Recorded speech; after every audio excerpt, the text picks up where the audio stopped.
Okay. What was it like to walk out of the box after 10 years? At first it was difficult because you see a bunch of people coming down the hallway. You're not used to seeing 1,000 dudes coming at you like that. So I was kind of a little paranoid at first, and I got to be good.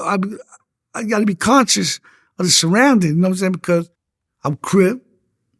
I just killed this guy that's supposed to be so-called a hero to some. And I had my own issues before I went to the box with other people. So, you have to be on guard, you know what I'm saying?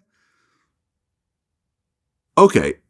So from the point that you get out of the box to, I guess, December 2021 is when they let you out completely? Yeah, I got out, yeah. Okay. So now, as you're going through these last few years, you still have the to life in your sentence. Yeah. So technically, they could keep denying you every single year forever until you die. Yeah. Right? So you have that hanging over your head. Are you thinking at this point, I mean, here you are, you're 30-something years into your sentence, you have 3 bodies, total, 2 of them in prison. Are you thinking that you're going to get out, or do you think that you're going to die in prison? No, I thought I was going to die in prison. I ain't thought I was going to get out. Even when I went to the board, the last board, 2 of the board members let me go and 1 didn't. He refused to let me go. But being that there was 2 of them, they let me go, They gave me parole. Okay. And that was 2021? Yeah. So is that how it works? Three parole board members, if 2 of them vote, then they go with the majority?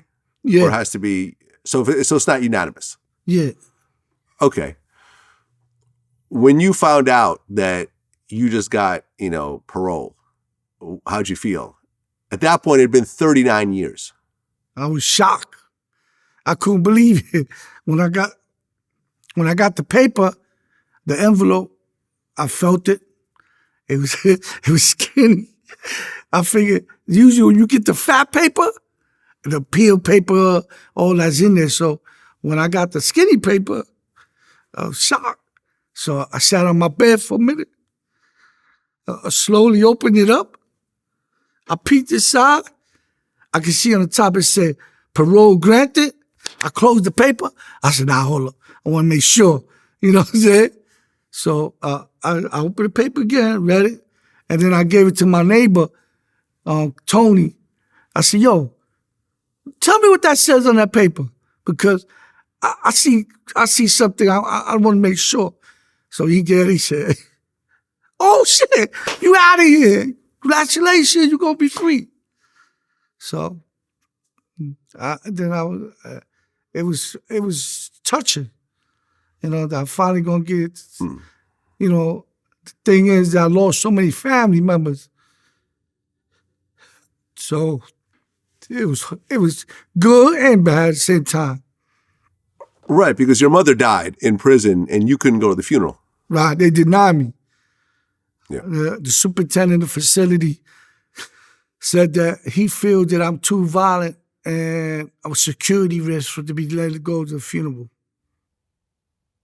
Yeah. I mean, was that the hardest thing you think you went through while locked up? That was the worst. The thing is that I was never there for my kids because my son, I left him out here. So that was one of the worst things too, not being there for my son. Yeah. Well, because your son ended up going to prison as well, right? Yeah, he did time. A few times he went into jail. He did time in prison. But that's not the life. I always tell him that's not the life I want for him, But he been to prison a couple of times.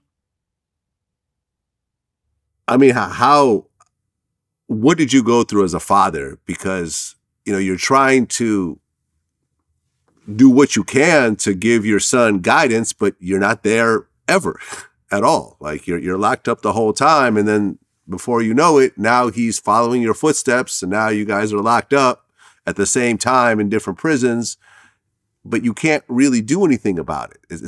I assume it's a very helpless kind of feeling trying to go through that. It's hard.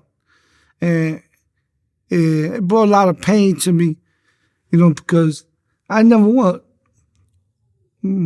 my son to follow that life. But if you're not there and you can't be the father structure, he gonna do what he feel like. You know what I'm saying? He gonna rebel. He gonna, feel, well, I can do what I want to do. You know what I'm saying? And that was one of the hardest things for me to deal with, because I didn't never want him to come to prison. Plus, I don't want nobody to do nothing to him because of things I've done. So. Right. And really, if you take a step back and think about it, you basically went through the exact same thing that happened with you with your dad. Here you are growing up with your dad in prison, and then you have a kid, and then you go to prison, and then once again, the cycle repeats itself, unfortunately. Yeah, it's a vicious cycle. Yeah. You know?